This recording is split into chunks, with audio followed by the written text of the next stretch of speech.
नमस्कार, जय हिंद सभी को। जो संविधान की सीरीज चल रही है हमारी, उसके अंतर्गत अब हम राष्ट्रपति टॉपिक को पूरा पढ़ लिया है। राष्ट्रपति में उसकी विधायी शक्तियाँ, कार्यपालिका शक्तियाँ, न्यायिक शक्तियाँ, वित्तीय शक्तियाँ और आपातकालीन शक्तियाँ सब पढ़ लिया है हमने। आज हम नया टॉपिक स्टार्ट कर रहे हैं, उपराष्ट्रपति। और छोटा सा टॉपिक है, थोड़े से समय में ही इसका पूरा करने का प्रयास करेंगे। संविधान के जो भी आर्टिकल हैं उनके अनुसार अध्ययन करेंगे और बड़े ध्यानपूर्वक सुनेंगे, देखेंगे। और वही कॉन्सेप्ट कि हम ऐसा पढ़ें कि दूसरों को पढ़ा सकें, कि जब तक इस प्रकार का कॉन्सेप्ट या मन में इच्छा नहीं होगी कि जो हम पढ़ रहे हैं वो किसी को अभी थोड़ी देर बाद में पढ़ाना है, ऐसी कल्पना करें हम, तो कॉन्सेप्ट बहुत आसानी से, सरलता से दिमाग कैच कर लेता है। और जब तक हम इस प्रकार की भावना नहीं पालेंगे तब तक कोई भी कॉन्सेप्ट तैयार नहीं होता है। देखिए, बिना समय गवाए शुरू करते हैं। उपराष्ट्रपति, वाइस प्रेसिडेंट, उपराष्ट्रपति, वाइस प्रेसिडेंट अध्ययन कर रहे हैं। जो केंद्रीय कार्यपालिका के अधीन प्रोटोकॉल के अंतर्गत दूसरा प्रमुख पदाधिकारी या पद होता है, पहले नंबर पर होता है राष्ट्रपति का। तो उपराष्ट्रपति के अंतर्गत जो आर्टिकल हम पढ़ेंगे, एक नए कॉन्सेप्ट के तहत ऐसे 63, 64, 65, 66 इस प्रकार से आर्टिकल लिख लिए कि ये संबंधित है किससे। आगे 67, 68, 69, 70 अगले बैक में समझाएंगे। तो देखिए, अनुच्छेद 63 में क्या लिखा हुआ है। सीधी सी बात है कि राष्ट्रपति पद का उल्लेख है। उपराष्ट्रपति पद का उल्लेख है अनुच्छेद 63 में। ध्यान रखना इस बात को। तो हम थोड़ा सा के स्पीडली लेते हैं ताकि वीडियो छोटा रहे और ज़्यादा से ज़्यादा उसमें जानकारी रहे। अनुच्छेद 63 में क्या है, उपराष्ट्रपति पद का उल्लेख है, इस बात का ध्यान रखना। उपराष्ट्रपति पद अनुच्छेद 63 में। 64 में क्या बात उल्लेखित है। 64 जो मुख्य रूप से है उसमें है कि जो उपराष्ट्रपति है वह राज्यसभा के सभापति के रूप में कार्य करेगा। राज्यसभा के सभापति के रूप में कार्य करता है, के रूप में कार्य करता है। बहुत इंपॉर्टेंट कॉन्सेप्ट है। यही बात आर्टिकल 89 में उल्लेखित है, ध्यान रखना। क्योंकि अनुच्छेद 89 में जो राज्यसभा दूसरा सदन है संसद का, उसके पदाधिकारी का उल्लेख है। अनुच्छेद 89 में कह रखा है कि राज्यसभा का जो सभापति है उपराष्ट्रपति होगा। और अनुच्छेद 64 में भी है कि उपराष्ट्रपति राज्यसभा के सभापति के रूप में कार्य करेंगे। यानी क्या होते हैं, पदेन सभापति होते हैं। पद पर होने के कारण क्या होते हैं, वो राज्यसभा के सभापति होते हैं। इस बात का ध्यान रखना है, राज्यसभा के सभापति होते हैं। यहाँ से एक व्यवहारिक प्रश्न भी बनता है कि उपराष्ट्रपति का वेतन कितना होता है। कोई ये कहे उपराष्ट्रपति का वेतन कितना होता है। तो देखिए, ये आपको थोड़ी सी मैं समझ देता हूँ ताकि आप कमेंट्स करें और बताएं कि उपराष्ट्रपति का वेतन कितना होता है। तो मैं समय नहीं गवाता, ये बता देता हूँ आपको कि उपराष्ट्रपति का कोई वेतन नहीं होता है, कोई वेतन नहीं होता है। ध्यान रखना इस बात को। उपराष्ट्रपति को उपराष्ट्रपति होने के लिए कोई वेतन भत्ते प्राप्त नहीं होते हैं। ध्यान रखना क्योंकि वह उपराष्ट्रपति के रूप में कोई कार्य ही नहीं करता है। 64 के अनुसार क्या कह रखा है कि सभापति राज्यसभा के सभापति के रूप में कार्य करता है। तो राज्यसभा का सभापति होने के उपलक्ष्य में उसको वेतन मिलता है 3.5 लाख रुपए प्रति माह। 3.5 लाख रुपए प्रति माह होता है, ये ध्यान रखना है। और अन्य वेतन भत्ते, निःशुल्क सुविधाएं, यात्रा, आवास सब प्राप्त होते हैं उपराष्ट्रपति को। इस बात का ध्यान रखना है। और ये तो थी 64 में बातें। अब बात करें अनुच्छेद 65 की। तो अनुच्छेद 65 में जो बातें उल्लेखित हैं मुख्य रूप से ये हैं कि उपराष्ट्रपति राष्ट्रपति पद रिक्त होने पर कार्यवाहक राष्ट्रपति के रूप में कार्य करेगा। कार्यवाहक राष्ट्रपति के रूप में कार्य करेगा। इस बात का ध्यान रखना है। राष्ट्रपति का पद रिक्त हो जाए, कैसे रिक्त हो जाए, देखिए ध्यान से। 3-4 प्रकार से रिक्त हो सकता है। पहला तो त्याग पत्र दे दे। कौन, राष्ट्रपति। तो कौन बनेगा कार्यवाहक राष्ट्रपति, उपराष्ट्रपति। मान लीजिए वह बीमार चल रहा हो, असाध्य बीमारी से बीमार हो गया हो, काम करने में अक्षम हो, तो कौन करेगा, उपराष्ट्रपति। और तीसरी बात है कि उसे महाभियोग के द्वारा हटा दिया गया हो, महाभियोग के द्वारा। किसे? राष्ट्रपति को। तो कौन काम करेगा? उपराष्ट्रपति। और चौथा है जब उसकी आकस्मिक मृत्यु हो जाए, जब उसकी आकस्मिक मृत्यु हो जाए, ऐसे में कार्यवाहक राष्ट्रपति के रूप में कौन काम करेगा? उपराष्ट्रपति। राष्ट्रपति का पद रिक्त होने पर अनुच्छेद 65 के अनुसार। और ध्यान रखना, जब उपराष्ट्रपति राष्ट्रपति के रूप में कार्य करता है तो उसे राष्ट्रपति के वे तमाम अधिकार और शक्तियां प्राप्त होते हैं जो नियमित राष्ट्रपति को होते हैं। सारी शक्तियों का प्रयोग करता है कौन? उपराष्ट्रपति। और यहाँ पर एक बात ये भी ध्यान देने योग्य है कि जब उपराष्ट्रपति राष्ट्रपति के रूप में, कार्यवाहक राष्ट्रपति के रूप में कार्य करेगा तो उसे एक बार पुनः शपथ लेनी होगी। इस बात का ध्यान रखना है। पुनः शपथ लेता है, वो शपथ वाले चैप्टर में समझाएंगे हम आपको, जो अनुच्छेद 69 में है कि उपराष्ट्रपति किस बात की शपथ लेता है। तो राष्ट्रपति के बारे में बताया मैंने आपको कि राष्ट्रपति किस बात की शपथ लेता है? वह लेता है संविधान की रक्षा की। 3 शब्द बताए थे, एक तो परिरक्षण, एक प्रतिरक्षण, एक संरक्षण। तो उन तीनों को मिलाकर के मैंने एक शब्द बताया आपको कि संविधान की रक्षा की। और दूसरा क्या था? उसमें ही भाग लोगों के कल्याण की शपथ लेते हैं राष्ट्रपति। लेकिन उपराष्ट्रपति जो अनुच्छेद 69 में शपथ का प्रारूप है उसमें क्या है? संविधान के प्रति निष्ठा के शपथ लेते हैं उपराष्ट्रपति। तो ऐसे में जब उपराष्ट्रपति राष्ट्रपति के रूप में कार्य करेंगे तो ऐसे में शपथ का प्रारूप बदल जाएगा। इस कारण से वह पुनः शपथ लेते हैं राष्ट्रपति के रूप में।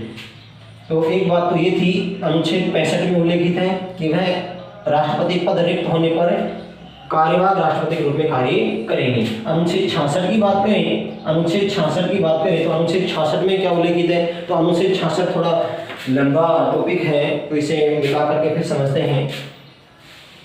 अनुच्छेद 66 में आप वीडियो को फ्यूज करके और फिर आराम से नोट्स बना सकते हैं। देखिए अनुच्छेद 66 में क्या उल्लेखित है। अनुच्छेद 66 में जो पहली बात है वो है कि इसका निर्वाचन, निर्वाचक मंडल का उल्लेख है।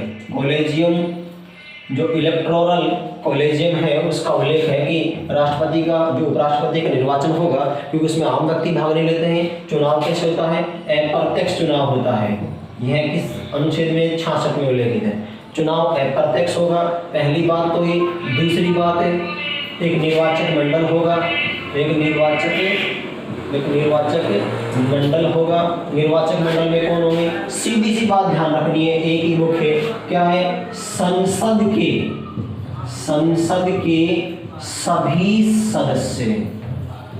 यहाँ एक बार मैं तुलना कर दूं, राष्ट्रपति के निर्वाचन मंडल में मनोनीत सदस्य भाग नहीं लेते थे, यहाँ पर संसद के सभी सदस्य भाग लेते हैं, चाहे निर्वाचित हो चाहे मनोनीत हो, ध्यान रखना। और यहाँ अंतर क्या है? और यहाँ राज्यों की विधानसभाओं के सदस्य उपराष्ट्रपति के चुनाव भाग नहीं लेते हैं, जबकि राष्ट्रपति के चुनाव में भाग लेते थे, तो वो उसके निर्वाचन मंडल के सदस्य थे। तो ये ऐसे जो व्यवहारिक प्रश्न है, डीपली जो प्रश्न है, ऐसे कॉन्सेप्ट आधारित प्रश्न ज्यादा पूछे जा रहे हैं वर्तमान एग्जामों में, तो इसका ध्यान रखना है। ये निर्वाचन मंडल हो गए। और तीसरी जो बात इसमें उल्लेखित है वो है विधि। क्या उल्लेखित है? विधि। विधि कौन सी होगी? वही जो राष्ट्रपति की विधि है वही उपराष्ट्रपति की है। कौन सी है?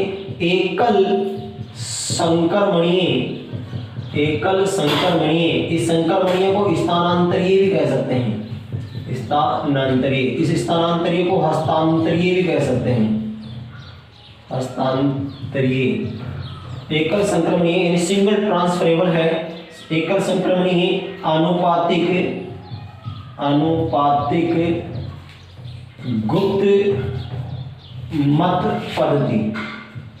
मत प्रणाली या पद्धति।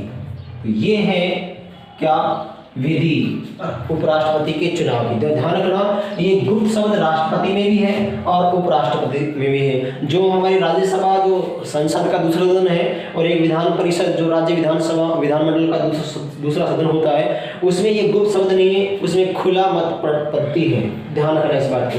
गुप्त चुनाव होता है उपराष्ट्रपति के में, और संसद के सभी सदस्य जो 245 राज्यसभा में है, 545 वर्तमान में लोकसभा में है, यानी 790 सदस्य जो हैं वो वो इसके निर्वाचक मंडल के सदस्य होते हैं और इसके एकल संक्रमणीय आनुपातिक गुप्त मत प्रणाली के द्वारा क्या होता है, चुनाव होता है, निर्वाचन होता है। इसको हम राष्ट्रपति वाली चैप्टर में समझा चुके हैं। ये प्रणाली कैसे काम करती है, सिंगल ट्रांसफरेबल है, यानी कि इस प्रकार मत पत्र होता है, चुनाव में खड़े होने वाले ए बी सी ऐसे होते हैं और उनके सामने इस प्रकार से बना होता है कि मेरा पहला मत ए को है, दूसरा अगर ए जीत नहीं पाया तो इसको सी को मिले, सी जीत नहीं पाया तो अंत में किसको मिले, ए को मिले। इस प्रकार वह हस्तांतरित हो जाता है। क्यों? क्योंकि एक निश्चित कोटा प्राप्त करना होता है। राष्ट्रपति उपराष्ट्रपति बनने के लिए क्या है, सूत्र क्या है, कुल विद्यमत बटा भाग में निर्वाचित होने वाले सदस्य। तो उपराष्ट्रपति कितने निर्वाचित होंगे, 1 + 1 और इस कुल हल में क्या होगा, +1। इस प्रकार कुल विद्यमत निकाले जाते हैं। तो विद्यमत निकाले तो कुल विद्यमत मान लीजिए 790 है, लेकिन 790 में से कुल विद्यमत वो थे कितने वोट डले हैं, क्योंकि कोई सांसद अनुपस्थिति भी हो सकता है या कोई सीट खाली हो सकती है। तो ध्यान रखना, सीट रिक्त होने पर चुनाव पर कोई फर्क नहीं पड़ेगा, इस बात का ध्यान रखना। क्योंकि राज्यसभा में सीटें अक्सर रिक्त होती रहती हैं। प्रत्येक 2 वर्ष में एक सदस्य का चुनाव होता है, 6 वर्ष उनका मुख्य कार्यकाल होता है, इस कारण से। तो मान लीजिए 790 में से 750 सीट हो, 750 मान लीजिए वर्तमान में सदस्य हों और वो उपराष्ट्रपति का चुनाव कर रहे हो, तो एक उपराष्ट्रपति चुनना है +1 सूत्र के अनुसार, तो भाग 2 हो गया, +1 हो गया। तो इसको हल करेंगे तो 2 × 3 = 6, 2 × 7 = 14 और 2 × 5 = 10 और ये +1, यानी कुल कितने मत चाहिए जीतने के लिए, 376। ऐसे में कितने चुनाव में खड़े हो रहे हैं, 5, 4, 10 जितने भी सदस्य हैं उसको एक उपराष्ट्रपति उम्मीदवार बनने के लिए 376 मत की आवश्यकता होगी। अगर कुल विद्यमत 750 है तो 790 है तो फिर उसके अनुसार हम सूत्र के अनुसार निकालेंगे। तो इस बात का ध्यान रखना है, ये विधि है, कोटा प्राप्त करने का ये सूत्र है। और इसमें एक बात और ध्यान रखनी है कि राष्ट्रपति के चुनाव में मतों का मूल्य निकाला जाता है, लेकिन उपराष्ट्रपति के चुनाव में मतों का मूल्य नहीं निकाला जाता है। इस बात का ध्यान रखना है, मतों का मूल्य नहीं निकाला जाता है। इस निर्वाचक मंडल बताया, निर्वाचन विधि बता दी, अप्रत्यक्ष चुनाव होता है, ये अनुच्छेद 66 में उल्लेखित है। अब बात करते हैं अनुच्छेद 67 की। हम थोड़ा स्पीडली ले रहे हैं तो वीडियो को बार बार देखना, नोट्स बना रहे हैं तो प्यूज कर लेना है। तो अनुच्छेद 66 समझ लिया है, 67 है, 68 है, 69 है, 70 है और 71 है। ये प्रमुख संबंधित हैं उपराष्ट्रपति से। देखिए अनुच्छेद 67 में इसमें कार्यकाल उल्लेखित है, टेन्योर है राष्ट्रपति का कार्यकाल। ध्यान रखना, पद ग्रहण करने की तिथि से क्या होता है, 5 वर्ष का होता है। कितना होता है, पद ग्रहण करने की तिथि से 5 वर्ष का होता है। इस बात का उल्लेख है अनुच्छेद 67 में। और अनुच्छेद 68 में इस कार्यकाल वाले टॉपिक में एक बात और उल्लेखित है। अनुच्छेद 67 में क्या है कि अगर राष्ट्रपति को हटाना हो तो कैसे हटाएंगे, तो ध्यान रखना, संसद हटा सकती है, पहली बात तो ये। कौन हटाएगी, संसद हटाएगी। और दूसरी बात क्या है कि सबसे पहले प्रस्ताव राज्यसभा में पेश किया जाएगा, इस बात का ध्यान रखना है। किसमें प्रस्तुत करेंगे, राज्यसभा में। क्यों? क्योंकि अनुच्छेद 64 और अनुच्छेद 89 के अनुसार राज्यसभा का सभापति कौन होता है, उपराष्ट्रपति। तो सभापति को हटाने के लिए सदन ही क्या करेगा, इनिशिएट करेगा, प्रस्ताव प्रस्तुत करेगा। तो राज्यसभा प्रस्तुत किया जाएगा और राज्यसभा कैसे पास करेगी, अपनी तात्कालिक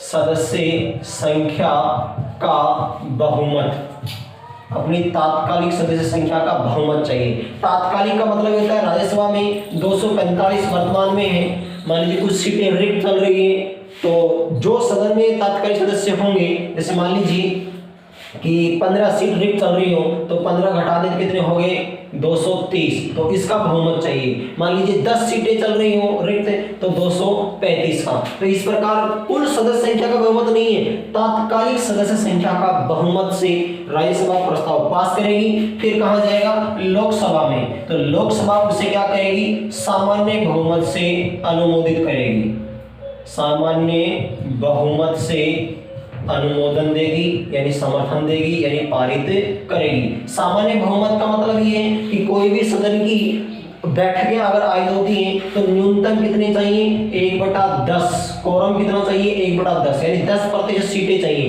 तो 545 है लोकसभा की सीटों की संख्या, तो 545 का 10% कितना होगा, यानी लगभग कितना होगा, 55। तो बैठक करने के लिए कितने चाहिए, 55। तो सामान्य बहुमत का मतलब ये होता है कि जब प्रस्ताव लोकसभा में आया तो उसमें सदस्य कितने भाग ले रहे हैं, मान लीजिए 80 सदस्य भाग ले रहे हैं, तो सामान्य बहुमत का मतलब ये हो गया, यानी कि 41 सदस्य बस समर्थन चाहिए। इस प्रकार उपराष्ट्रपति को हटाया जा सकता है। ध्यान रखना, महाभियोग जैसा शब्द का प्रयोग नहीं किया गया है। पहली बात तो ये तो थे अनुच्छेद 67 में, तो आप नोट कर लेना इसको। अब बात करते हैं अनुच्छेद 68 की।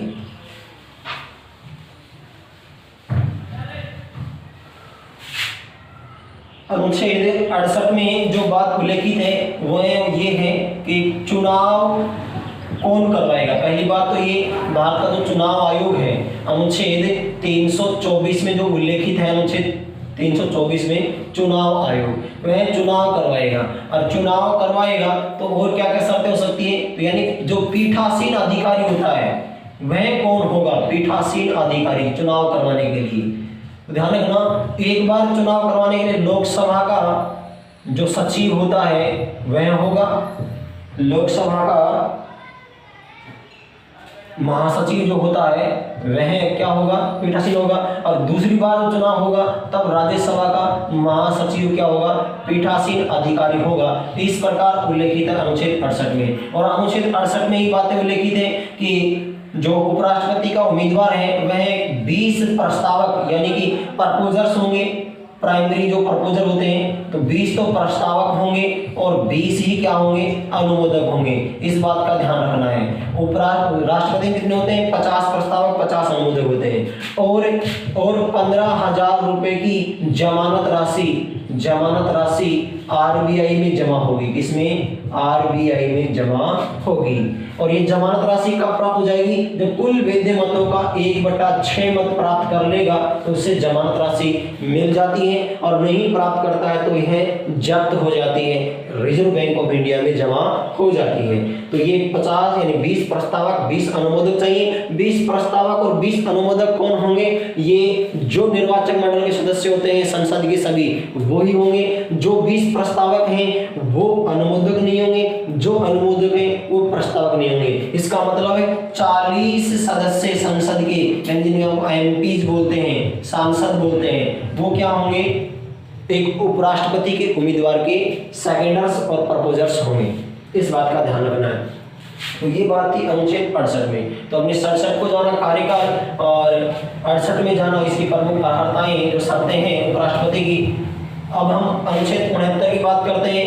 69 में है शपथ का उल्लेख, राष्ट्रपति की शपथ का उल्लेख। शपथ कौन दिलाएंगे, ध्यान रखना है, राष्ट्रपति दिलाएंगे। कौन दिलाएंगे, राष्ट्रपति दिलाएंगे। अब आप यहाँ कहोगे एक प्रश्न, जैसे कि बिना मतलब का ही प्रश्न लगेगा आपको कि राष्ट्रपति ना हो तो शपथ कौन दिलाएंगे, ऐसा होता ही नहीं है, प्रश्न ही गलत है। क्यों, क्योंकि राष्ट्रपति का पद रिक्त होता ही नहीं है। जब राष्ट्रपति नहीं होंगे तो राष्ट्रपति कौन हो जाएंगे, उपराष्ट्रपति। जब उपराष्ट्रपति नहीं हो तो राष्ट्रपति कौन होंगे, सर्वोच्च न्यायालय के मुख्य न्यायाधीश। सर्वोच्च न्यायालय के मुख्य न्यायाधीश ना हो तो कोई भी वरिष्ठ न्यायाधीश क्या होंगे, कार्यवाहक राष्ट्रपति होंगे। तो ऐसे में राष्ट्रपति का पद रिक्त होता ही नहीं है, तो राष्ट्रपति होते ही है, तो उपराष्ट्रपति के चुनाव में कौन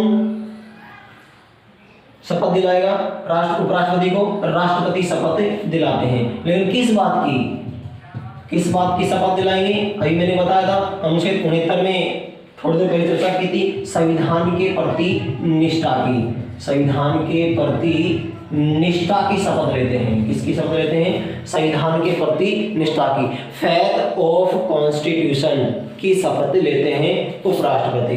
तो ये था अनुच्छेद 69 में शपथ का उल्लेख है। अब बात करते हैं अनुच्छेद 70 की। अनुच्छेद 70 में जो बात हमने अनुच्छेद 65 में दोहराई थी वही बात अनुच्छेद 70 में उल्लेखित है। आकस्मिकता में आकस्मिक रिक्त राष्ट्रपति का पद, राष्ट्रपति का पद आकस्मिक रिक्त होने पर उपराष्ट्रपति की शक्तियां, उपराष्ट्रपति की शक्तियों का उल्लेख है। उपराष्ट्रपति की शक्तियों का उल्लेख अनुच्छेद 70 में। उपराष्ट्रपति की शक्तियों का उल्लेख अनुच्छेद 70 में। अगर आकस्मिक मृत्यु हो जाए, अचानक मृत्यु हो जाए, इस बात का ऐसी उपस्थिति में, ऐसी परिस्थिति में उपराष्ट्रपति की शक्तियों का यानी उसके कर्तव्यों का उल्लेख है। अब जो लास्ट आर्टिकल अनुच्छेद 71, इसमें खास बात क्या है? इसमें यह है कि राष्ट्रपति और उपराष्ट्रपति के चुनाव संबंधी जो डिस्प्यूट होंगे, कंट्रोवर्सी होगी, विवाद होंगे, चुनाव संबंधी विवादों का समाधान या सुनवाई कौन करेगा? केवल सुप्रीम कोर्ट करेगा। इस बात का ध्यान रखना। सर्वोच्च न्यायालय ही राष्ट्रपति और उपराष्ट्रपति के चुनाव संबंधी विवादों की सुनवाई कौन करेगा? सर्वोच्च न्यायालय करेगा। तो ये प्रमुख बातें थी उपराष्ट्रपति से संबंधित है, जो अनुच्छेद 63, 64, 65, 66, 67, 68, 69, 70 और 71 में उल्लेखित हैं। इस बात का ध्यान रखना है। 63 में पद है, 64 में क्या है? राज्यसभा का पदेन सभापति, 65 में राष्ट्रपति ना हो तो उपराष्ट्रपति राष्ट्रपति बनेगा, 66 में उसका निर्वाचन विधि है, उसकी अप्रत्यक्ष चुनाव है, निर्वाचक मंडल यानी कोलेजियम का उल्लेख है, 67 में कार्यकाल है, 68 में कुछ अर्हताएं हैं, 20 प्रस्तावक, 20 अनुमोदक, चुनाव में पीठासीन अधिकारी कौन होगा और चुनाव यथाशीघ्र करवाए जाएंगे। इस बात का ध्यान रखना है। हमने एक बात छोड़ दी है, क्या? चुनाव क्या करवाए जाएंगे? यथाशीघ्र करवाए जाएंगे। जबकि अनुच्छेद 57 में राष्ट्रपति के बारे में क्या लिखा हुआ है कि 6 माह में क्या करवाए जाए? चुनाव करवाए जाए। लेकिन यहाँ 6 माह शब्द उल्लेखित नहीं है, यथाशीघ्र शब्द है, जितनी जल्दी हो सके चुनाव करवाए जाएंगे। और 69 में शपथ का उल्लेख है और 70 में आकस्मिक मृत्यु में उपराष्ट्रपति के कर्तव्य का उल्लेख है और 71 में चुनाव संबंधी विवादों का समाधान सर्वोच्च न्यायालय के द्वारा किया जाएगा। इस प्रकार वीडियो को बार बार देखना, समझते हुए और नोट्स बनाते हुए। तो वीडियो कैसा लगा कमेंट्स करके जरूर बताइएगा। धन्यवाद।